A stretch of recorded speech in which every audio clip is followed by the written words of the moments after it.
नमस्कार, आप देख रहे हैं उत्तर प्रदेश लाइव और मैं हूं आपके साथ प्रीति सिमार। जहां एक और सीएम योगी प्रदेश में कानून व्यवस्था को लेकर अपनी छवि बना रहे हैं, तो वहीं दूसरी ओर यूपी में अपराध बेलगाम हो रहा है और इसी बीच हाई कोर्ट ने यूपी पुलिस के पेच कस दिए हैं। दरअसल इलाहाबाद हाई कोर्ट ने प्रदेश सरकार को आदेश दिया है कि अब थानों में बिना थाना अध्यक्ष की मंजूरी के किसी भी व्यक्ति को पूछताछ के लिए नहीं बुला सकेंगे। अभियुक्त को बुलाने के लिए भी थाना प्रभारी की अनुमति लेने की आवश्यकता होगी। किसी भी पुलिस स्टेशन में शिकायत दर्ज करवाई जा सकती है, शिकायत दी जा सकती है। बता दें कि न्यायमूर्ति अरविंद कुमार मिश्रा और न्यायमूर्ति मनीष माथुर की खंडपीठ ने निर्देश दिया है कि किसी भी पुलिस स्टेशन में शिकायत की जा सकती है जिसमें जांच की आवश्यकता होती है और आरोपी की उपस्थिति आपराधिक प्रक्रिया संहिता के प्रावधानों के तहत निर्धारित कार्रवाई का एक उपयुक्त तरीका है जिसका पालन किया जाना चाहिए, जो ऐसे व्यक्ति को लिखित नोटिस देने पर विचार करता है। लेकिन मामला दर्ज होने के बाद ही किसी भी आरोपी को बुलाया जाना चाहिए। पीठ ने इस बात पर जोर देकर कहा कि केवल पुलिस अधिकारियों के मौखिक आदेशों के आधार पर किसी व्यक्ति के जीवन, स्वतंत्रता और गरिमा को खतरे में नहीं डाला जा सकता है। ऐसे में अब पुलिस की मनमानी, जो अक्सर हम देखते हैं, कभी कभी पुलिस की मनमानी और पुलिस पर सवाल खड़े होते हैं, तो कहीं ना कहीं अब सवाल ये है कि क्या उस मनमानी पर रोक लग जाएगी। और ऐसे में थाना अध्यक्षों की क्योंकि अब मंजूरी होगी किसी भी व्यक्ति को हिरासत में लेने के लिए, उससे पूछताछ करने के लिए, चाहे आरोपी ही क्यों ना हो, तो ऐसे में थाना अध्यक्षों की जिम्मेदारी के साथ साथ जवाबदेही भी बढ़ेगी और पुलिस की जो कार्यशैली है उसमें कितना सुधार होगा, इसी पर आज हम बात करने वाले हैं। कुछ खास मेहमान हमारे साथ जुड़ेंगे, उनका परिचय मैं आपसे करा देती हूँ। बता दें कि राजनीतिक संपादक संजीव कपासिया हमारे साथ जुड़ गए, उनके साथ बीजेपी प्रवक्ता दीपक सोनकर हमारे साथ जुड़ गए हैं। दीपक जी नमस्कार, स्वागत है आपका खबर फास्ट पर। संजीव जी हमारे साथ जुड़ गए हैं और इसके अलावा सपा प्रवक्ता अभिषेक वाजपेयी जल्द हमारे साथ जुड़ जाएंगे और वरिष्ठ पत्रकार सुशील दुबे हमारे साथ जुड़ जाएंगे। सबसे पहले तो इस चर्चा की हम शुरुआत करते हैं। दो मेहमान फिलहाल हमारे साथ हैं। दीपक जी, आपके पास मैं आना चाहूंगी। जिस तरीके से कोर्ट का यहाँ पर फैसला आया है और ऐसे में अब क्या माना जाए, क्योंकि कई बार जो है यूपी पुलिस पर भी सवाल उठे हैं, यूपी पुलिस भी सवालों के घेरे में आई है, मनमानी के आरोप लगते हैं पुलिस पर। तो अब जो ये कोर्ट का फैसला आया, जो आदेश कोर्ट ने दिया, इसके बाद क्या मनमानी पर रोक लगेगी? देखिए प्रीति जी, निश्चित रूप से जिस तरीके से अभी कोर्ट ने जिस तरीके से कानून व्यवस्था को ठीक और करने का काम किया है, निश्चित रूप से 2022-17 के बाद से जीरो टॉलरेंसी के अंदर उत्तर प्रदेश सरकार में कानून व्यवस्था को ठीक करने का काम किया है, लगातार उसको दुरुस्त करने का काम किया है और इसको और दुरुस्त कैसा बनाया जाए उसी पर कोर्ट ने उस निर्णय को आगे बढ़ाने का काम किया है। वैसे भी स्वाभाविकता किसी भी थाना में थाने अधिकारी की ही सारी जिम्मेदारी होती है और उसी के जिम्मेदारी के आधार पर ही मुकदमा दर्ज होता है और निश्चित रूप से यही प्रणाली को पूर्ण रूप से नीचे तक पहुंचाने का काम करना शुरू किया गया है और इस पर विचार विमर्श कर करके इस पर निर्णय जनता तक लगातार पहुंचने का काम भी किया जाएगा और सरल और सुलभ है। लगातार हमने देखा है कि कभी कभी निश्चित रूप से जनता को समस्या होती थी कि कभी घटना इस मुकदमे में हुई है तो इस धारा में, माने इस थाने में दर्ज करेंगे, तो ये समस्या होती थी। तो नहीं, ये बहुत अच्छी दीपक जी, अगर आप कह रहे हैं कि कर... उसी मुताबिक काम हो रहा है जो कोर्ट ने आदेश दिया है, तो फिर कोर्ट को क्यों इस पर आदेश देना पड़ा? अगर उसी तरीके से काम हो रहा होता तो कोर्ट क्यों आदेश देता? कोर्ट के सामने एक मामला गया ऐसा जिसके आधार पर यह आदेश कोर्ट ने दिया। देखिए निश्चित रूप से लगातार मैं आपको बताना चाहता हूं कि जहां कभी भी थाने के अंदर लोगों की एफआईआर दर्ज भी नहीं होती थी, आज ऑनलाइन के माध्यम से भी एफआईआर दर्ज होती हैं। लगातार उनकी जनता समाधान को भी केंद्र बनाया गया है। पिंक बूथ के माध्यम से महिलाओं के भी समाधान केंद्र बनाए गए थाने के अंदर ही। तो ये जो प्रकल्प अलग अलग तैयार करने का काम किया, तो जिस तरीके से आज, लेकिन दीपक जी आपकी बातें सारी ठीक हैं, लेकिन आपकी सरकार कह रही है, मुख्यमंत्री योगी आदित्यनाथ कह रहे हैं कि उत्तर प्रदेश की कानून व्यवस्था बेहतर बनाई गई है। आखिरकार हाई कोर्ट को इसमें वर्डिक्ट देने की जरूरत क्यों पड़ी? इससे पहले आप बेहतर पुलिसिंग कर रहे हैं, उत्तर प्रदेश के लोगों को कानून का राज कायम कर रहे हैं, बेहतर कानून और बेहतर न्याय उत्तर प्रदेश के लोगों को मिल रहा है, तो हाई कोर्ट आपकी पुलिस को फटकार क्यों लगाता है? आखिरकार उत्तर प्रदेश पुलिस आपकी सरकार की फजीहत क्यों करा रही है? क्यों नहीं कार्रवाई होती उन पुलिस वालों पर? देखिए, उत्तर प्रदेश के अंदर मैं आपको निश्चित रूप से विश्वास दिलाना चाहता हूं संजीव जी, उत्तर प्रदेश के अंदर चाहे वो प्रशासन से लिप्त व्यक्ति हो, चाहे वो किसी भी दल का हो, चाहे वो किसी राजनीतिक दल का हो, चाहे वो किसी व्यक्ति से नियुक्त करता हो, अगर उत्तर प्रदेश के अंदर दोषी पाया गया है तो उस पर कार्रवाई करने का काम किया गया है। आज आपको देखने को मिल रहा है कि उत्तर प्रदेश से या तो माफिया उत्तर प्रदेश छोड़ करके भाग गया है या तो वो जेल के अंदर है। ठीक है, हमने भी ध्यान में ठीक है दीपक जी, आपके पास लौटेंगे। हमारे पास देखने दीपक के आपके लिए पास आया लौटेंगे। था हमारे कि साथ लगातार अभिषेक अपराधी वाजपेयी हैं। भी दीपक अपने आप स्वयं थाने में जाकर दीपक, के अपनी प्लीज। गिरफ्तारी दे रहे थे। हमारे साथ अभिषेक वाजपेयी हैं। अभिषेक जी, मुख्यमंत्री कह रहे हैं कि उत्तर प्रदेश में सब ठीक ठाक है, लेकिन हाईकोर्ट का हंटर उत्तर प्रदेश पुलिस पर चलता है, उत्तर प्रदेश सरकार को निर्देश दिए जाते हैं। किस नजरिए से देखती है समाजवादी पार्टी इसको, पूरे मामले को, खासतौर से ललितपुर की घटना और चंदौली की घटना को भी इसमें जोड़ दिया जाए तो?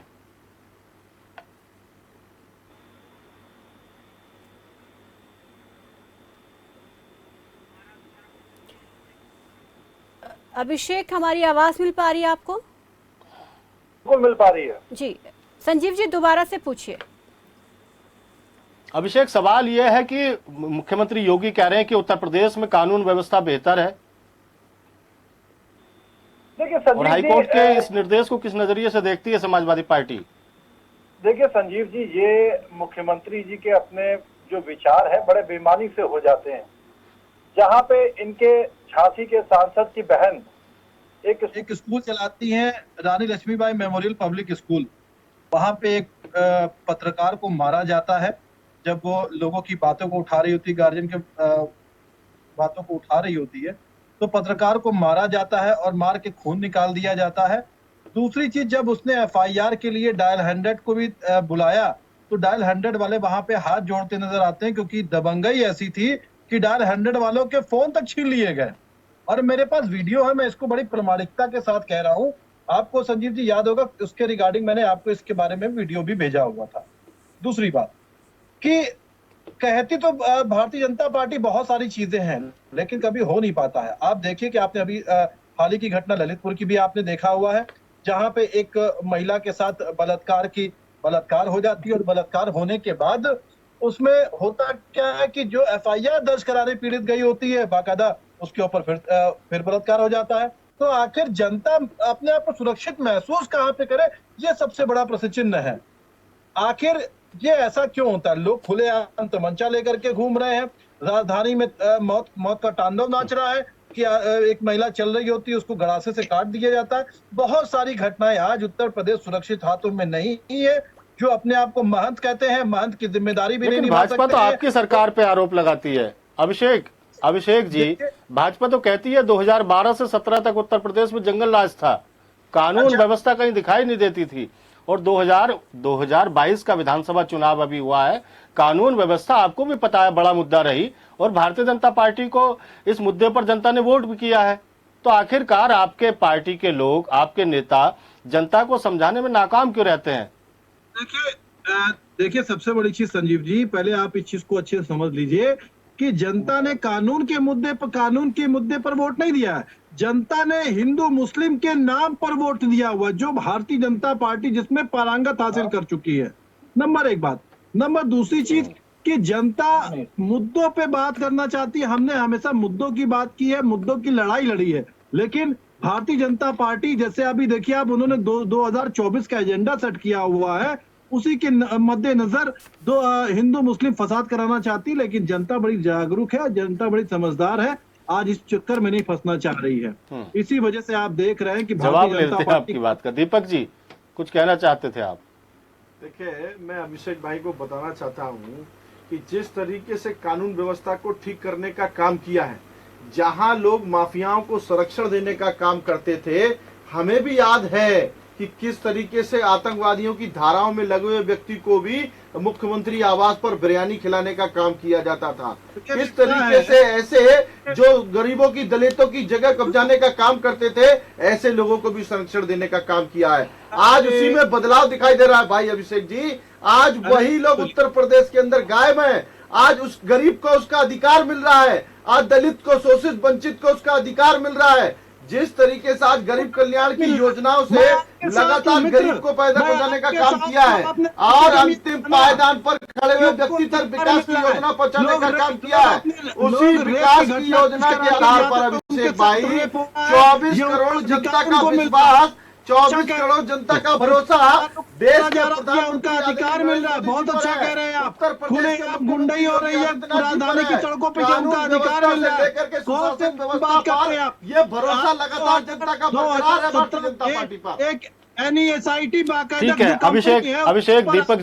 अभिषेक जी दीपक जी हमारे साथ सुशील दुबे हैं, वरिष्ठ पत्रकार, उनके पास चलते हैं। सुशील जी, आपके पास उत्तर प्रदेश की राजनीति का एक लंबा अनुभव है, कई सरकारें आपने बड़े करीब से देखी हैं, लेकिन हाल ही में उत्तर प्रदेश में जो योगी सरकार है वो कानून व्यवस्था को लेकर जीरो टॉलरेंस की बात करती है, बेहतर पुलिसिंग की बात करती है, लेकिन इसी बीच उत्तर प्रदेश में दो घटनाएं होती हैं, एक ललितपुर में और दूसरी चंदौली में, और हाईकोर्ट का एक निर्देश आता है उत्तर प्रदेश सरकार को, और उत्तर प्रदेश पुलिस को तो फटकार लगाती है बकायदा हाईकोर्ट। और अब नई व्यवस्था दी है, इस व्यवस्था को किस तरीके से देखते हैं और हाईकोर्ट के दिशा निर्देश को आपका नजरिया किस तरीके का है? संजीव भाई, सुशील जी। हाँ संजीव भाई, धन्यवाद। प्रीति जी नमस्कार, और सारे पैनलिस्ट को का स्वागत। पहले मैं अपने मित्र ये जो सपा वाले हैं इनको इस बात दे दूं कि इनके मुख्यमंत्री के सरकार में सीओ को बोनट पर लिटा के खींचते हुए 5 किलोमीटर तक ले जाके एसपी ऑफिस सामने फेंक दिया था, वो शायद याद होगा। अभी उंगली कर लीजिएगा, रुक जाइए, आपके समय हम सुन रहे थे। क्या कन्नौज का वो लड़का ब्राह्मण याद है जिसको कई टुकड़ों में अखिलेश यादव की सरकार में बरामद किया गया था, बड़ा उस समय पर वो बड़ा चर्चित कांड हुआ था। कानून व्यवस्था आपके में रामराज था, इसमें कोई शक नहीं, हम इसको मानते, सपा में रामराज था। सोई भी गिरती थी तो आवाज मुख्यमंत्री निवास तक जाती थी। खैर, बधाई आपको शांतिपूर्वक कानून व्यवस्था की। अब आते हैं ये बीजेपी के प्रवक्ता साहब के पास। तो ये आपने दो घटनाएं नहीं है संजीव जी। चंदौसी की कन्हैया यादव के घर में पुलिस ने घुस के पूछताछ के और वसूले के नाम पे एक लड़की बच्ची को मार दिया, दूसरी गंभीर है, वेंटिलेटर पे है, कभी भी निकल सकती। ठीक, अब आइए कानपुर देहात के वो डीएसपी की जांच में के यादव दरोगा को उसको सस्पेंड कर दिया गया। उसने बाकायदा पत्रकारों की हनन के लिए, छवि खराब करने के लिए रात में जूते मोजे को छोड़ के बाकी नंगा कार्ड डाल के पूरा वायरल किया था। ये जांच में सिद्ध हो चुका है। तीसरा, ये जो इस समय देश की सबसे चर्चित घटना है पाली की, मुझे पूरा उसके बारे में सब कुछ ज्ञात है, मैंने कई कुछ पे किया है, जिसमें वो तिलकधारी सरोज भी हो गया। तो चौथी घटना कल ललितपुर में मेहरौनी में हुई, जिसमें वो महिला पुलिस वाली गई और वो उसको पूछताछ के नाम पे नंगा किया महिला को, और तमाम बातें हुई। हमें समझ नहीं आता है संजीव भाई कि सब कुछ हाई कोर्ट ही करेगा, सब कुछ सुप्रीम कोर्ट ही करेगा। कितने verdict high court supreme court दे चुका है, कितनी फटकार लगा चुका है, लेकिन क्या हाई कोर्ट सुप्रीम कोर्ट ने उत्तर प्रदेश के डीजीपी को 1 घंटे के लिए कटघरे में खड़ा किया?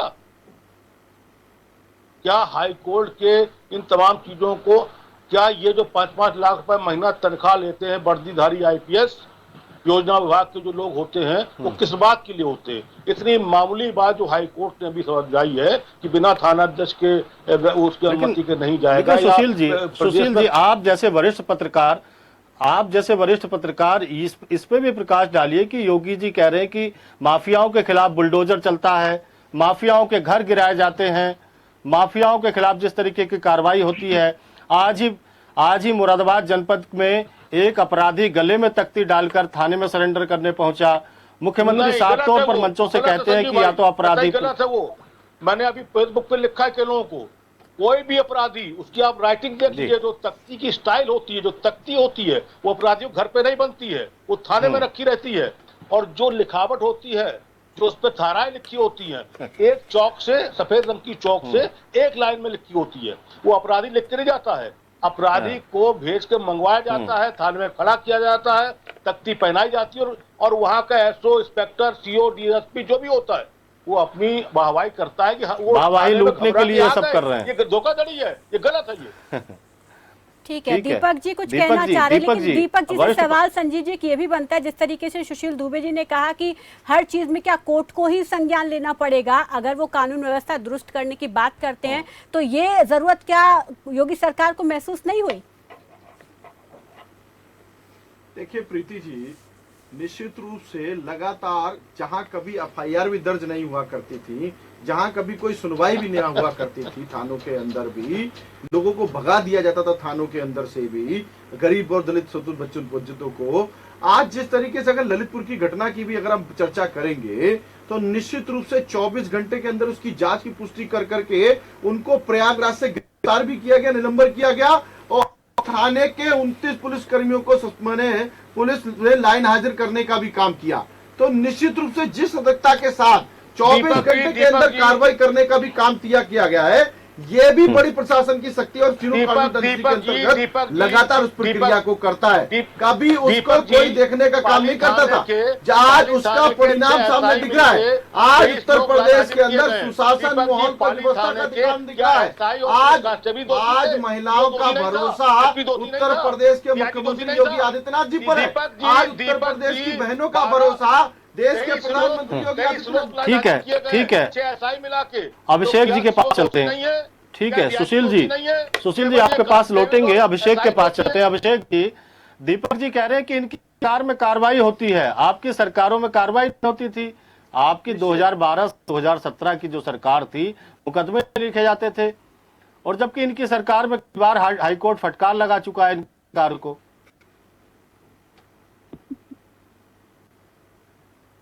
देखिए दीपक भाई बड़े ज्ञानी व्यक्ति हैं, तो बताते हैं कि एफआईआर नहीं होती थी, अगर एफआईआर दर्ज नहीं होती तो काम कैसे चलता, ये इनको अच्छे से पता है। देखिए एफआईआर दर्ज होना ये बड़ी प्राथमिकताएं होती हैं, हर थाने की, हर पुलिस विभाग की बड़ी प्राथमिकता मेरे पास उदाहरण है अभिषेक भाई 2015 का। 2015 में किस तरीके से इटावा के अंदर घटना करी गई, कैसे दलित किसानों को ऊपर ट्रैक्टर चढ़ा करके उनकी हत्या कर दी गई थी और उस चीज का मुकदमा भी दर्ज नहीं हुआ था। ऐसे मेरे पास ऐसे कन्नौज उदाहरण है, ऐसे उदाहरण है। लखीमपुर का उदाहरण भी बताइए दीपक से आए लखीमपुर संजीव जी, उस पर तो कार्रवाई हुई ना, जो भी दोषी हो कार्रवाई हुई। यहाँ किसी दल का हो या किसी संप्रदाय का हो, किसी का हो, अगर वो उत्तर प्रदेश के अंदर अपराधी है, दीपक जी बोलने दीजिए, आपको कार्रवाई होगी। दीपक जी आपको मौका मिलेगा। अभिषेक बोलिए। देखिए मुझे लग रहा है दीपक भाई उस प्रकरण की बात कर रहे हैं, शायद गलती से लखीमपुर खीरी वाली प्रकरण की बात कर रहे हैं, जिसमें किसानों के ऊपर ट्रैक्टर चढ़ा दिया गया था और उनके सुपुत्र की एफआईआर तक नहीं लिखी जा रही थी। 3-4 दिन बाद आपको ध्यान होगा कि लिखी गई था। उस प्रकरण की बात करने लगे और उसमें समाजवादी पार्टी का नाम लेकर के चले गए। तो दीपक जी आपसे निवेदन है कि अपनी पार्टी की बात, हमारी पार्टी की बात ना करें, उसमें हमारी पार्टी का नाम ना करती है, यह सभी जानते हैं। अब देखिए जहां तक कानून व्यवस्था की बात है, यह दुरुस्त करना सरकार का काम है। अगर कहीं पे भी हीला हड़ताली होगी तो हम बिल्कुल बात करेंगे और उसको सरकार को जागरूक करते रहेंगे। लेकिन सरकार को सबसे पहले उसकी नीयत पे शक इसलिए होता है क्योंकि जब वो अपने प्रतिनिधियों के ऊपर कार्रवाई करेगी तब सरकार की वाई हो पाएगी। मैंने उदाहरण आपको बताया। मैं दीपक जी से कहना चाहता हूँ, बड़े साधारण तरीके से कहना चाहता हूँ, निवेदन करना चाहता हूँ आपके चैनल के माध्यम से कि सांसद जी की बहन के ऊपर क्या कार्रवाई करने की इनकी क्षमता है, या मुख्यमंत्री योगी आदित्यनाथ जी की क्षमता है कि उनकी सांसद जी की बहन के ऊपर कार्रवाई कर सके? मैं एक छोटा सा मैंने प्रश्न कर दिया, आप बता दीजिए। दीपक जी बताइए। देखिए प्रीति जी, मैं अभिषेक भाई को पूरी जिम्मेदारी के साथ बताना चाहता हूं, उत्तर प्रदेश के अंदर चाहे वो किसी परिवार से संबंधित हो, चाहे दल से संबंधित हो, चाहे संप्रदाय से संबंधित हो, चाहे किसी से संबंधित हो, अगर दोषी होगा जांच के अंदर तो उस पर कार्रवाई होगी। मैं पूरी जिम्मेदारी से बोल रहा हूं। आपके अंदर मुख्यमंत्री, अरे क्षमता, अगर दोषी होगा तभी तो कार्रवाई होगी। क्षमता है तभी तो होगा। आज के अंदर काम किया है, आज क्षमता है तो माफी करके उत्तर प्रदेश से है। आज क्षमता है तो उत्तर प्रदेश के कानून सुरक्षा का माहौल कार्रवाई कर सके। ठीक है सुशील जी, आप इसे यहाँ पर थोड़ा समझना चाहेंगे, जो अब फटकार कोर्ट ने लगाई है पुलिस को और एक आदेश भी दिया है कि अब इस तरीके से काम करना है कि थाना अध्यक्ष की पहले मंजूरी लेनी होगी, शिकायत दर्ज करनी होगी, उसके बाद भी नोटिस देना होगा, तो क्या मानते हैं कि इससे अब थाना अध्यक्षों की जो जिम्मेदारी तो बढ़ेगी, जवाबदेही भी बढ़ेगी, और ऐसे में जो गरीबों पर अक्सर देखा जाता था पुलिस का अत्याचार होता था, कहीं ना कहीं गरीब इस तरीके के आरोप लगाते थे, उन्हें प्रताड़ित किया जाता था, तो अब उन चीज़ों से गरीबों को या जो भी पीड़ित पक्ष है उसको निजात मिल पाएगी, उसके लिए एक अच्छा फैसला इसे कह सकते हैं। प्रीति जी, सिंपल सी बात है, कोई निजात किसी को नहीं मिलनी है, चाहे कोई पार्टी हो। जब सत्ता, अब तो थाना अध्यक्ष को और पावर मिल गई, बिना उसकी मर्जी के कुछ नहीं होगा, तो डैश डैश डैश तमाम क्वेश्चन मार्क सामने आ जाएंगे, अभी आएंगे देखिएगा। ये एक सिंपल सी बात है, एक थाना अध्यक्ष अगर है, उसको अपने सर्किल की, अपने इलाके की पूरी जिम्मेदारी है, वो वहाँ का बेताज बादशाह है, उसको कोई चुनाव नहीं लड़ना पड़ा, वो विधायक MLC पार्षद नहीं है, वो वहाँ का एक इंस्पेक्टर है, वहाँ का प्रभारी है। उसके लिए हाई कोर्ट को बताना पड़े कि बिना आपकी मर्जी के, ये तो थाना अध्यक्ष कह सकता अपने SI से, बीट इंचार्ज से, हल्का इंचार्ज से, अपने हमरा से, अपने कारखास से, अपने लोगों से कि भैया बिना मेरी मर्जी के ये नहीं होगा। मैं आपको बता दूं, जो SSI होता है, ड्यूटी इंचार्ज होता है, उसकी मर्जी के बिना थाना नहीं हिलता है। इसमें तो lower court, session court, high court, supreme court की कोई जरूरत ही नहीं है। और फिर जो ये बड़े बड़े दिग्गज IPS बैठे हैं इसी रूम में, जो 2.5 लाख से लेके 5 लाख तक तनख्वाह ले रहे हैं, क्या इनके दिमाग में योजना नहीं आई थी जो हाई कोर्ट ने कही है? ये पुलिस सुधार बोर्ड जो है, पुलिस आयोग बोर्ड क्या काम करता है, किसके लिए काम करता है, काहे की तनख्वाह लेता है, काहे की जेब भरता है? पुलिस की कार्यशैली में सुधार की फिर कितनी संभावनाएं हम कह सकते हैं सुशील जी? अब इस फैसले के बाद पुलिस की कार्यशैली में जो सुधार की संभावना यहाँ पर देख रहे हैं, क्या वो है? कितना सुधार हो पाएगा? सुधार पे देखिए, जब पुलिस पॉलिटिकल तंत्र, पुलिस को भ्रष्ट करने में बहुत बड़ा योगदान है पॉलिटिकल तंत्र का। ये सारी घटनाएं जो बढ़ रही हैं, इसके पीछे कहीं ना कहीं चुनावी रंजिश और पॉलिटिकल राजनीतिकों की भूमिका बहुत दखल हो गया पुलिस में।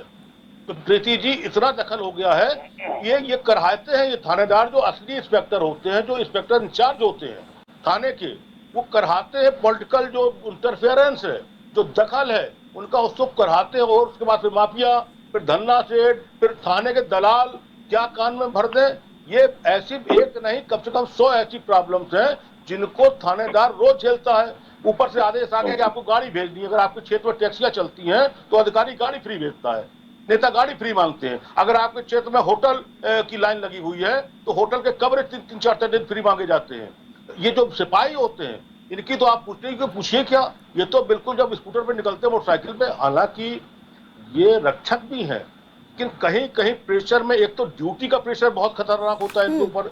जब सारा सिस्टम 8 घंटे 10 घंटे का है, तो पुलिस का सिस्टम 24 घंटे का क्यों है? क्यों नहीं पुलिस सिस्टम 8-10 घंटे का बना के उनको रिलैक्स देके उनको तब जवाबदेही तय की जाती है? अगर थाना अध्यक्ष 24 घंटे में 1 घंटा, ठीक है, तो एक लाइन में सर बताइए, संभावना नहीं है, सुधार की संभावना नहीं मानी जाए फिर पुलिस की कार्यशैली में? जी, पुलिस की कार्यशैली में फिर सुधार की संभावना नहीं मानी जाए? सुधार की संभावना 100% है, और सुधार की कार्रवाई हाई कोर्ट को नहीं करनी चाहिए। हाई कोर्ट की ये देश प्रदेश बहुत बड़ा, बहुत जिम्मेदारी हाई कोर्ट की। प्रीति जी, मैं ये कह रहा हूँ, हाई कोर्ट, माननीय हाई कोर्ट की जिम्मेदारी प्रदेश के लिए बहुत बड़ी है। उनका काम ये नहीं है कि ये थानेदारों को बताएं कि ये इनको क्या करना चाहिए। थानेदार का अपना निर्णय है। थानेदार खुद चाहे तो अगर आदेश कर दे तो किसी SI, किसी कांस्टेबल की हिम्मत नहीं था उसको मुलजिम को पकड़ लाए। थानेदार कहता जाओ उठा लाओ, थानेदार कहता जाओ उठा लाओ, आधे मिनट में, आधे घंटे में मुलजिम को उठा लेते और रात में उसकी सेवा कर देते। ये थानेदार ही खुद तय करे ना कि हमको कैसे इज्जत से क्षेत्र की पब्लिक का सम्मान और सेवा करनी है। ठीक है, बिल्कुल, ये पुलिस कर्मियों की, पुलिस अधिकारियों की खुद की जिम्मेदारी है, खुद की ये नैतिकता है कि वो अपने स्तर पर चीजों को देखें और अपनी नैतिकता के आधार पर अपने फर्ज को समझे, तब हम जो है सुधार की संभावना सोच सकते हैं। कोई गुड वर्क में अधिकारी आ जाते हैं, फोटो खिंचाने लगते हैं।